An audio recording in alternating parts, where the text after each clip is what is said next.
여러분들은 아동학대에 대해 얼마나 알고 계신가요? 폭력뿐만 아니라 정서적인 학대, 방임 또한 아동학대라는 것 알고 계신가요? 아동학대를 알 수 있는 징후도 소개해드립니다. 세상 사는 고민과 지혜를 모아 기상캐스터들의 유쾌한 날씨생활 토크쇼 캐스터! 와, 어느덧 3월이 됐어요. 저희 옷차림도 오늘 보니까 네. 봄이 된 것 같죠? 저 간만에 그렇네요. 또 하얀색 입어봤어요. 파이트. 파이트예요? 파이트로. 저는 시트루. 오늘 의상 네. 색깔 참 잘 어울리시네요. 아, 감사합니다. 참 이제 3월이 되니까 진짜 봄이 된 것 같고 뭔가 새로운 시작이 많이 되는 이뤄지는 그런 달이잖아요. 그렇죠. 그리고 또 우리 아이들에게는 새로운 학기가 시작되는 그런 날이죠. 그런 달이죠. 맞아요. 정말 귀엽잖아요. 학교에 그 조그만 가방 메고. 네. 그냥 저는 어렸을 때 생각도 나고 좀 보면 설레기도 하고 기분도 좋고. 그러고 보니까 학교 다닐 때 이런 네. 옷 대학생들 오빠들 많이 입지 않았어요? 그쵸. 맞아요. 보면 좀 네. 멋있다라고 생각했는데 그렇죠. 네. 거기까지 보니까 드릴게요. 네, 맞아요. 거기까지 드릴게요. 여기까지 볼게요. 멋있네요. 멋있어. 그렇죠? 오늘 분위기 내셨네요. 네, 오늘 간만에 저도 3월 되고 했으니까 네. 저 백백 메고 왔어요, 오늘. 진짜 별로였겠다. 여러분들은 학교 다닐 때 어떠셨어요? 학교 생활? 초등학교 때 생각이 나는데 네. 정말 새학기가 되면은 괜히 펜도 남았는데 새 펜 사고 또 공책도 역시 과소비가 아니, 어디서 유승민 캐스터 그거 많이 했대요. 뭐요? 연필 부러뜨리기 그렇게 게임을 많이 했대요. 제가 그래요? 아니, 어떻게 그럴 수 있냐고 학생이. 그냥 애들끼리 힘 자랑한다고 네. 연필 이렇게 뿌려서 그거 군인이 권총 부시는 거 똑같은 느낌이었는데. 잘 사는 동네 애들만 했나 보다. 그렇지 않았어요. 네. 그리고 저는 그거 생각나요. 저희 중학교 때는 번호를 키 순서대로 했거든요. 근데 제가 좀 단신이잖아요. 네. 그래서 신발 그 실내화 사이에 네. 그 하드보드지를 북처럼 넣었어요. 그래갖고 깔창이 시작이네요. 네, 깔창이 시작이죠. 그래서 네. 친한 친구랑 앞뒤로 번호하고 싶어요. 오. 그래야 같이 앉잖아요. 맞아, 맞아. 저도 키순간에서 48번까지 간 적 있어요, 50명 중에. 거기에서 작은 사람이 50번. 저는 하다 보니까 이렇게 된 건데. 저는 항상 뒤를 담당했는데. 네. 축하드려요. 성적도 지었대요. 아니거든요. 알겠습니다. 네. 사실 이렇게 학창 시절 얘기하니까 저희가 진짜 끝도 없이 네, 행복한 신나- 네, 이야기들만 맞아요. 막 떠오르잖아요. 그래서 이렇게 새 학기가 되면은 참 많이 생각만 해도 설레고 네. 실제로도 우리 학생들도 요즘 요맘때쯤 저희와 같은 기분을 누리고 있지 않을까라는 생각이 드는데 네. 근데 또 요즘 보도되는 그 뉴스 내용들을 또 보면은 새 학기가 돼서 학교를 가고 싶어도 못 가는 그런 학생들이 참 많아요. 네, 네. 좀 안타까운 일인데요. 지난해 말 부천 초등학생 살인 사건을 시작으로 해서 네. 아동학대 사건이 불거지면서 이 장기 결석 초등학생 전수 조사를 실시하고 있습니다. 네. 지난 1월 말 통계에 따르면요, 일주일 이상 정당한 이유 없이 결석한 초등학생의 이 수가요 287명입니다. 우리나라에? 네, 우리나라에서요. 그런데 이 소재가 불분명하거나 아동학대 정황이 있는 경우가 91명, 그러니까 3분의 1수준이나 되는 거죠. 네. 예. 그래서 2014년 기준으로 연락이 두절되거나 거주지 불명으로 소재지가 파악이 안 되는 미취학 아동도 2,400여 명이나 된다고 합니다. 네. 많다. 네, 어마어마하게 지금 많은 숫자죠. 전국에 한 300명 정도가 네. 장기 결석자고 그중에 3분의 1이 아동학대로 의심이 가고 있다라는 이야기인데요. 네. 이렇게 장기 결석 학생 수를 조사하다가 계속 이제 학대되는 사건들이 네. 이제 발견이 그때그때 되는 거잖아요. 그렇죠. 물론 이제 소재지가 불분명한 학생들이 모두 다 이제 학대를 받고 있다. 이렇게 네. 말하기에는 조금 무리가 있긴 있지만 네. 그래도 소재지가 불분명한 학생들은 뭔가 정상적인 삶을 살고 있지는 않다. 그렇죠. 라고 생각을 해도 될 것 같습니다. 그래서 여기에 대한 조사가 조금 더 빨리 더 적극적으로 이루어져야 네. 되지 않을까라는 생각이 드는데요. 자, 오늘의 주제가 바로 아이들을 부탁해. 잖아요. 그렇죠. 아동학대 여기에 대한 이야기를 저희가 나눠볼 텐데 사실 저희가 항상 밝은 이야기를 주로 많이 나누지만 오늘 좀 무거운 주제로 이야기를 나눌 텐데 그래도 네. 꼭 한번 짚고 넘어가야 되지 않을까 그럼요. 라는 맞아요. 생각이 그럼요. 듭니다. 요즘 뉴스를 틀 때마다 네네. 아동학대 사건이 나와요. 항상 네. 보도되고 있죠. 맞아요. 일단 뭐 작년에 많은 분들이 경악했죠. 11살 꼬마 아이가 맞아요. 가스배관 타고 그 탈출했잖아요. 맞아. 네. 학대와 굶주림을 참지 못하고 슈퍼마켓 가서 과자 까먹고. 그 CCTV 네. 보셨어요? 말도 안 되게 말랐어요. 그게 네, 정말 네. 6살인가 7살 정도 아주 정말 아이처럼 말라 있었었거든요. 맞아요. 그 사건을 시작으로 작년 말에는 또 올해 초죠. 올해 초에는 40대 목사 부부가 중학생 딸을 때려 숨지게 했죠. 네. 그리고 얼마 전에도 또 자식을 안매장한 사건이 있었습니다. 계속해서 이 아동학대 사건이 발생하고 있다는 게 좀 무섭기도 하고 미안하기도 하고 괜히 마음이 좀 속상하기도 하고 여러 가지 그쵸, 생각이 들어요. 안타깝죠. 맞아요. 근데 증가한 면도 있지만 이제서야 밝혀지는 게 아닌가라는 생각도 좀 들기 옛날부터 시작했어요. 계속 이어졌지만 이제 조사를 통해서 이제서야 그게 수면 위로 떠오른다는 거죠. 그렇죠. 네. 그리고 이제 얼마나 많이 이런 일들이 일어나나 저희가 자료를 조사를 해봤는데 네. 전국이 아니라 한 도내에서만 2013년도에 1,516건이었는데 2015년에는 무려 2배 가까이 나 뛰어요. 그래서 2,915건이었다고요. 아동 학대로 판정받은 사례가요. 네. 그리고 아동 학대로 사망한 건수도 보면요. 2012년 기준으로 8명에서 2013년에는 17명, 그리고 2014년에는 14명 이런 식으로 계속해서 증가하고 있고 전체적으로 추가 증가 추세에 있는 거거든요. 네. 그래서 이 통계가 아동보호 전문기관에 신고가 접수된 사례들로 집계한 통계이고 네. 경찰에 신고 접수된 사망 건수는 사실상 추가가 되지 않은 걸 수도 있습니다. 그렇죠, 네. 그렇죠. 그러니까 아까 얘기한 것처럼 수면 위로 아직 떠오르지 않은 사건들이 분명히 굉장히 네, 많을 있는 것이다 거죠. 네. 라는 이야기인데 학대로 인해서 아이들이 죽는다는 게 참 가슴이 아프고 그렇죠. 말도 안 되잖아요. 그 연약한 아이들이 무슨 죄가 있다고. 그러니까. 네. 근데 더 말도 안 되는 게 가해자의 대부분이 부모라면서요. 네, 맞습니다. 중앙아동보호전문기관 자료에 따르면요. 네. 아동학대를 한 행위자 중에 무려 81.8%가요. 친부모예요. 친부모. 네. 이 피해를 당한 학생 아이의 부모가 81.8% 그리고 9.9%가 대리 양육자, 네. 5.6%가 이것도 좀 그래요. 친인척입니다. 참 이게 안타까운데 가해자들을 좀 살펴봤더니 양육 태도가 조금 부적절하고 네. 양육 지식과 기술이 부족한 면이 있었다고 하고요. 사회적 또 경제적인 스트레스가 학대의 원인이었다. 이렇게 좀 많이 밝혀지고 있다라고 아이들이 하더라고요. 무슨 죄예요? 예, 그러니까요. 그러니까 이게 사회 경제적인 스트레스를 학대를 한다 이게 말이 그쵸. 되나요? 진짜 본인의 스트레스를 아이한테 푸는 거죠. 그러니까 이해를 할 수 없잖아요, 그렇죠? 네. 그 아동 보호 전문기관 관계자 말에 따르면요, 네. 이 부모가 아동을 어떻게 키울 것인지 잘 모르기 때문에 네. 또 아동을 소유물로 생각을 한다거나 그 아동의 권리 의식에 대한 이해가 부족한 경우에 이런 아동 학대가 발생을 한다고 하더라고요. 아, 맞아요. 그러니까 어른들이 애들이 나보다 힘이 없고 네. 연약한 존재고 그래서 이제 좀 보호해줘야 된다라는 생각보다도 네. 막대해도 된다. 음. 그리고 나의 어떤 소유물이다. 이런 생각들이 저는 좀 잘못된 생각이지 않았을까라는 생각이 드는데요. 근데 더 안타까운 게 또 뭐냐면요. 이 아동학대라는 것도 대물림을 한대요.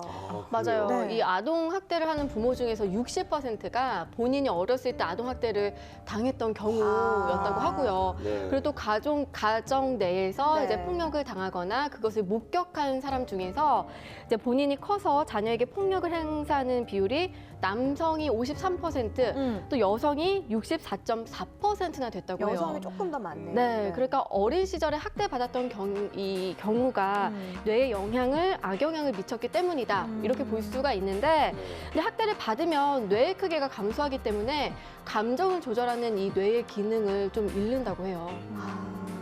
이게 정말 과학적으로 증명이 네. 된 거네요. 그 사실은 실질적으로는 내가 너무 싫었으면은 안 해야 정상인데 맞아요. 과학적으로 뇌의 어떤 부분들이 좀 감정에 대한 부분이 작아지면서 안타까운 현실이에요. 예. 그리고 전문가들에 따르면 이렇게 아동 폭력이 되물림되는 가장 큰 이유가 네. 반복적으로 폭력 상황을 접하면서 어떤 갈등을 해결하는 가장 쉬운 수단을 바로 폭력이라고 생각을 한다는 거죠. 그래서 비행 청소년들을 대상으로 조사를 한 결과 아버지로부터 신체적인 폭력을 당하고 또 어머니로부터 이 정서적인 학대를 받았다는 응답이 대체적으로 많았다고 합니다. 네. 그래서 이제 가족의 분위기, 가정교육이 중요한 것이다라는 이야기가 그래서 나오는 거군요. 네. 그렇죠.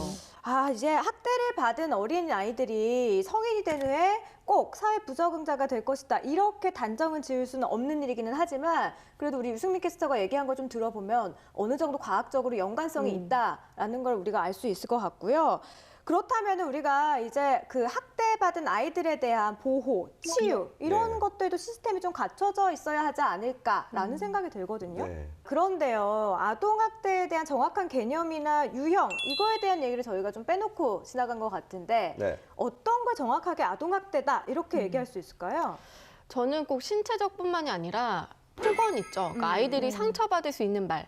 그런 말들도 역시 학대가 아닐까. 그러니까 아동뿐만 아니라 사실 비단 말 한마디 잘못해서 상처 입는 경우 많잖아요. 살다 네. 보면 나도 모르는 그 말 한마디가 그러니까 똑같지 않을까요? 때리는 건 당연한 거고 말도 큰 틀에서 봤을 때는 폭력이다라고 근데 볼 수 우리 있을 것 어렸을 같아요. 때는 왜 이렇게 발바닥이라든지 손바닥 같은 거 맞으면서 자랐잖아요. 네네. 전 그러면서 좋은 영향도 있었다고 생각하기 때문에 네네. 정말 수치스럽지 않은 뭐 갑자기 이렇게 뭐 뺨이라든지 이런 거 손으로 하는 게 아니라 이렇게 뭐 매로 해서 사랑의 매 같은 걸로 몇 대 때리면 이런 정도는 괜찮지 않을까? 그러니까 어느 정도 생각해요. 훈계 차원에서 네네. 아이들이 용인할 수 있는 네네. 수준에서의 학대 정도는 까지는 심각한 괜찮고 아동학대가 그 아니지만 넘어와서 맨손이라든지 네네. 좀 이렇게 좀 우리 감정적으로 감정적으로 그런 거는 예. 때린다든지 지금 저한테 감정 있으신 것 같은데요. 지금. 버릇이 나네요. 네, 저 학대 당하고 있어요.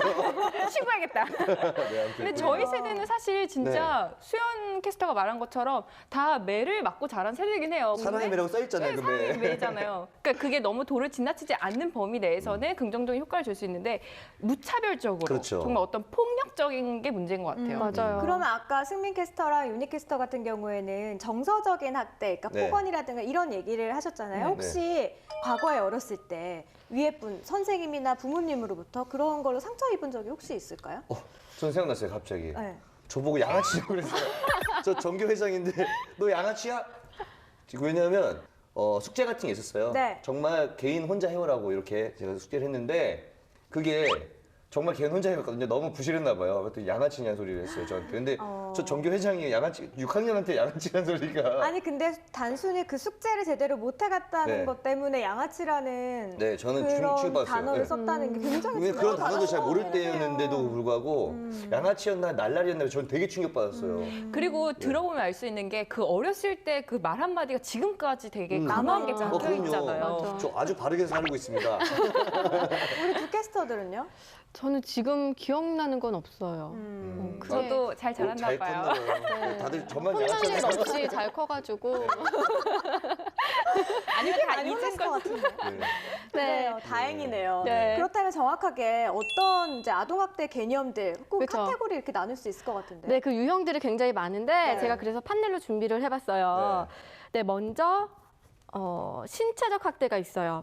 네, 많은 분들이 알고 있죠. 우발적인 사고가 아닌 상황에서 아동에게 신체적 손상을 입히거나 네. 아니면 이 손상을 일으키도록 허용하는 것도 바로 신체적 학대라고 해요. 아, 네. 허용하는 게 뭐 약간 뜨거운 거 같은 거 만지면 안 되는데 그걸 말리지 않고 그쵸. 약간 이렇게 뭐 한다거나 그쵸, 뭐 그런 식도 네. 네, 두 번째로 이제 정서적 학대가 있는데요. 제가 아까 말했던 폭언이 있어요. 네. 그리고 또 두 번째는 잠을 재우지 않기. 아, 네. 얼마나 괴롭겠어. 그렇죠.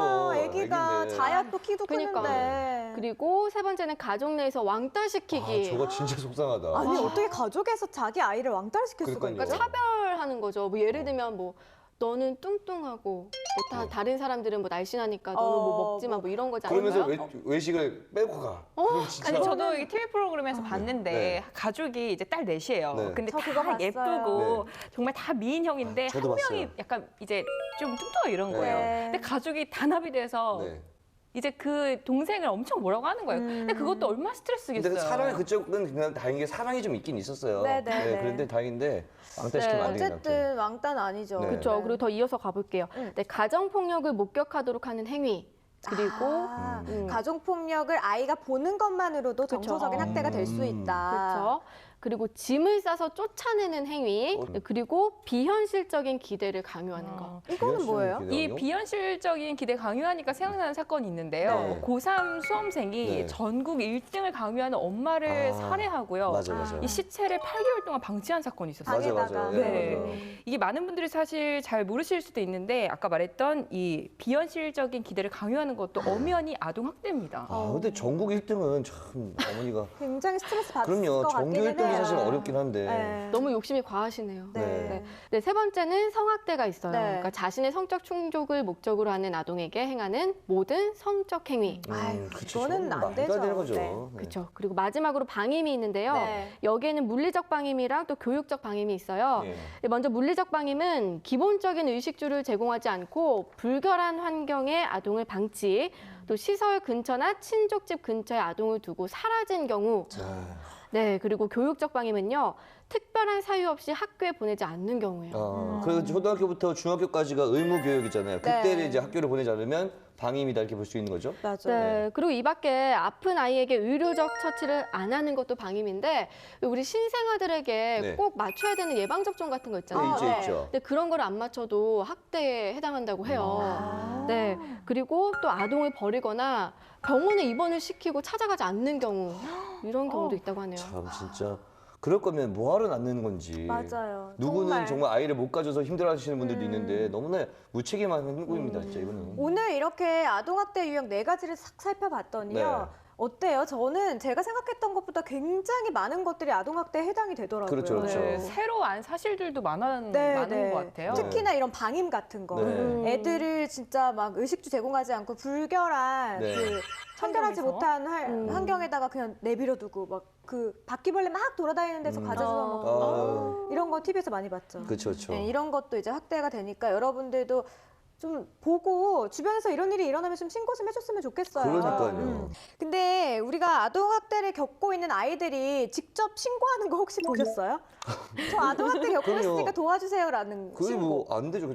저희 어머니가 저를 학대한 것 같은데요. 저 잠시만 와주시죠. 뭐 이럴 수는 없잖아요. 사실 우리나라 정서에는 맞지 않는 그쵸, 그쵸. 거잖아요. 맞아요. 그래서 그게 더 그 아이들을 좀 구출해내는 게 더 힘들지 않을까라는 생각이 드는데요. 네. 그래서 더 중요한 게 네. 이제 이웃의 관심이에요. 그렇죠, 그렇죠. 어떤 아동학대에 대한 이상 징후 이런 것도 있을 것 같아요. 네, 있죠. 첫 번째가 별다른 이유 없이 우리 좀 많이 알고 있지만 지각을 한다든지 아. 결석하는 경우 네. 그리고 계절에 맞지 않는 옷을 입을 경우 또 이 이웃집에서 아이의 울음소리 또는 비명소리가 들리면 좀 의심을 해봐야 되고요.